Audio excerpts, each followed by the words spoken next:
Hello. Today we will learn about the phrasal verb fall back on somebody. It means to rely on someone for help or support. Usually, we fall back on someone when we have no other options. For example, if you lose your job, you might fall back on your family. You cannot put the object between fall back and on. Say, fall back on my friend, not fall back my friend on.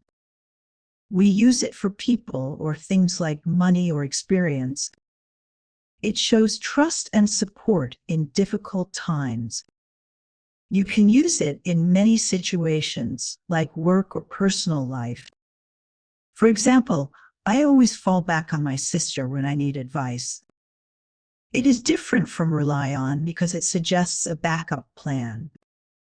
Remember, fall back on is inseparable. Practice by making sentences like, "We will fall back on our savings if needed."